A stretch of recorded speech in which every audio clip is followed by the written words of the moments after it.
আসসালামু আলাইকুম। কার মাঠে কে খেলে? জায়গা আমার, আমার জায়গায় আরেকজন চাষাবাদ করে।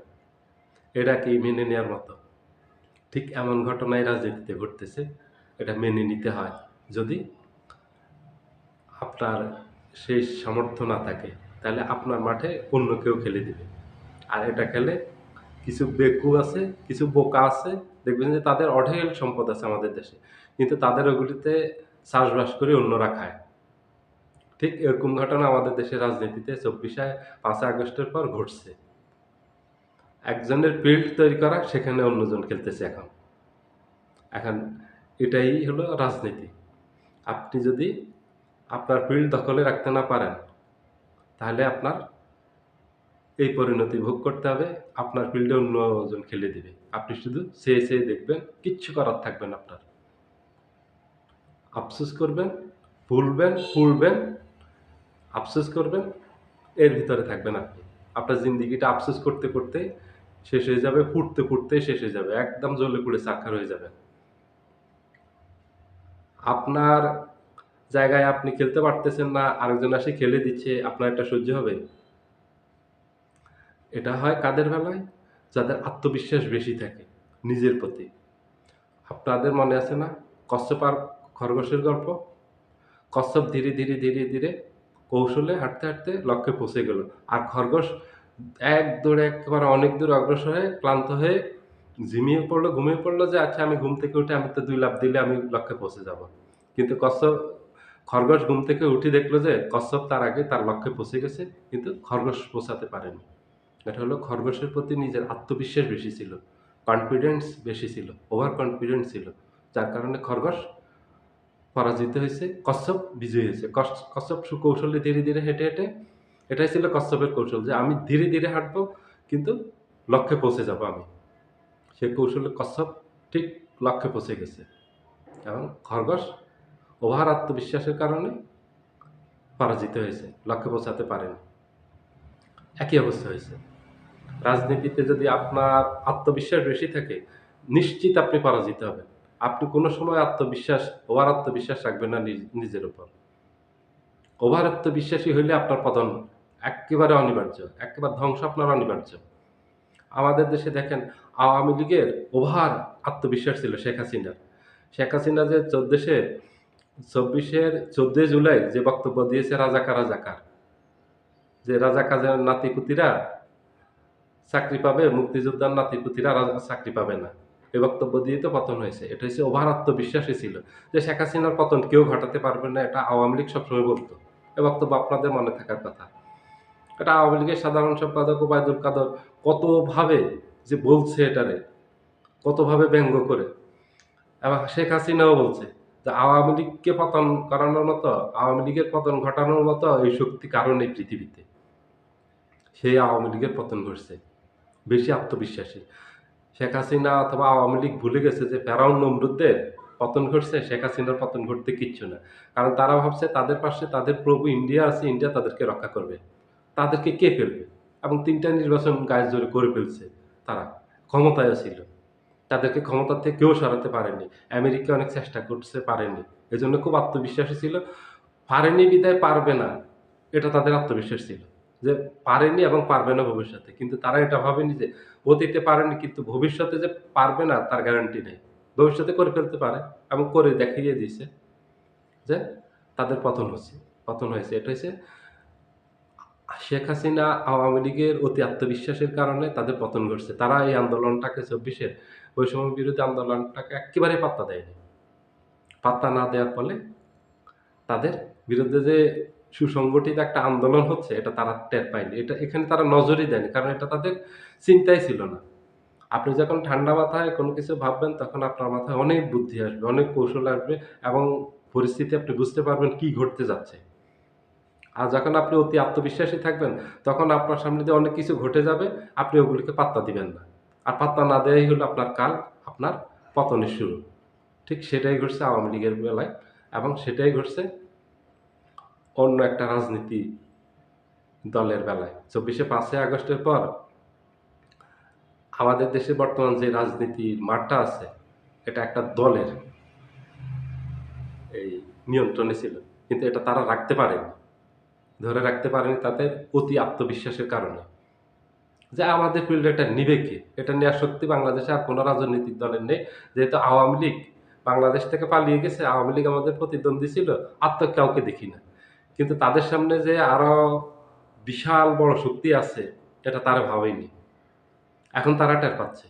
এখন মাঠ হারিয়ে তারা টের পাচ্ছে। ২৪শে ৫ই আগস্টের পর থেকে আপনারা লক্ষ্য করেন, রাজনীতির মাঠটা কার দখলে ছিল? জামাতের দখলে ছিল? জামাতের নিয়ন্ত্রণে ছিল? অথবা এই রাজনীতিটা কি জামাতের পক্ষে ছিল? না, জামাতের ছিল না। কোনোভাবে জামাতের নিয়ন্ত্রণে, জামাতের পক্ষে এই রাজনীতির মাঠ ছিল না। তাদের প্রতিকূলে ছিল। কিন্তু অন্য একটা দলের অনুকূলে এই রাজনীতির মাঠ ছিল। তারা পারেনি। তাদের অতি আত্মবিশ্বাসের কারণে তারা এখন পতনের মুখে, তাদের পতন হবে। তাদেরও পতন হবে। অতি আত্মবিশ্বাসী যারা আছে তাদের পতন হয়। এবং যারা দেশবিরোধী কাজ করবে, জনগণ তাদেরকে প্রত্যাখ্যান করবে। আপনারা বুঝে নিয়েন আমি কার কথা বলতেছি। ২৪শে ৫ই আগস্টের পর যে কৌশলে জামাত রাজনীতির মাঠ দখলে নিয়েছে, এটা অন্যদের নিয়ন্ত্রণে ছিল এই মাঠটা। আমি আর নাম বললাম না ওই দলের, আপনারা বুঝে নিয়েন। তাদের দখলে ছিল। যে তারা কি ২৭০ আসন পাবে নাকি ২৮০ আসন পাবে, এটাই ছিল আলোচনা। এবং ২৪শে ৫ই আগস্টের পর বাস্তবতাও ছিল তাই। কিন্তু তারা ধরে রাখতে পারেনি। ওই যে বললাম, তাদের অতি আত্মবিশ্বাস, তাদের মাঠ দখল করবে কে? কারো মতে কোনো শক্তি নেই। কিন্তু তার থেকে বড় শক্তি যে আছে মাঠে, এটা তারা ভাবেনি। অতি আত্মবিশ্বাসের কারণে। রাজনীতির মাঠ সুকৌশলে এক্কেবারে জামাত নিয়ন্ত্রণে নিয়ে নিয়েছে, দখলে নিয়ে নিয়েছে। এটা তারা দখলে নিয়েছে, এটা কোনো গায়ের জোরে নেয়নি। তারা কৌশলে নিয়েছে, এটা রাজনীতি করে নিয়েছে। রাজনীতি বুঝতে হবে। রাজনীতিতে প্রতিদিন আপনার নতুন, নতুন কৌশল বিনিয়োগ করতে হবে। আপনি পুরনো কৌশলে নতুন জিনিস অর্জন করবেন, এটা সম্ভব হবে না। গতকালকের রাজনীতি আজকে চলবে না, আজকের রাজনীতি আগামীকাল চলবে না। প্রতিদিন একভাবে যায় না, সময় কখনো একভাবে যায় না। সময়ের পরিবর্তন হয়। পরিবর্তনের সাথে, সাথে আপনার সবকিছুর পরিবর্তন ঘটাতে হবে। আপনার চিন্তা, চেতনা, মন, মানসিকতা, কাজ, কর্ম। তাহলে আপনি সফল হবেন, নাহলে আপনি সফল হবেন না। জামাত সেই কৌশলে অগ্রসর হয়েছে। জামাত জানে রাজনীতি কি জিনিস। এটার উপর তারা স্টাডি করে। জামাত স্টাডি করে রাজনীতি করে। আর অন্যরা আসে গতানুগতিক রাজনীতি করে, সন্ত্রাস নির্ভর রাজনীতি করে, গায়ের জোরে রাজনীতি করে। অন্য দলের রাজনীতিবিদদের যোগ্যতা দেখবেন। তাদের নেতাকর্মীদের যোগ্যতা দেখবেন আর জামায়াতের নেতাকর্মীদের যোগ্যতা দেখবেন। শিক্ষাগত যোগ্যতা, তাদের শালীনতা, নম্রতা, ভদ্রতা, ধ্যান, ধারণা, জ্ঞান, গরিমা এগুলি দেখবেন, পেয়ে যাবেন। সব হিসাব মিলে যাবে। নাম লিখতে পারে না ও রাজনীতি নেতা হয়। কিন্তু জামাতে এটা পাবেন না। জামাতে সুশিক্ষিত মানুষ পাবেন সব। সব হায়ার এডুকেটেড। সাধারণ নেতা পাবেন না জামাতে। ডক্টর পাবেন, ইঞ্জিনিয়ার পাবেন, শিক্ষক পাবেন, অধ্যক্ষ পাবেন, আপনার সচিব পাবেন,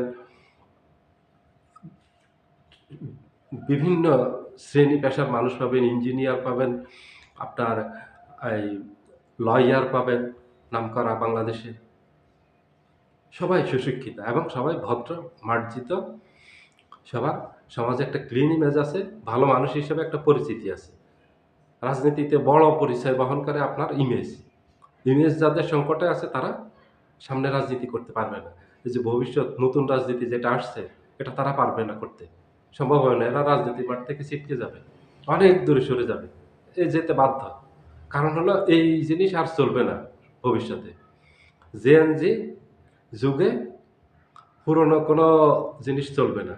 এখানে একদম লেটেস্ট যেটা আছে সেটা চলবে। হয় আপনি লেটেস্ট হবেন, আপনাকে পরিবর্তন করতে হবে, আর না হলে আপনি রাজনীতি থেকে সরে যেতে হবে। ২ টা যেকোনো একটা আপনার বেছে নিতে হবে। আপনি এটা ছাড়া সম্ভব হবে না। আপনার পছন্দ করবে না।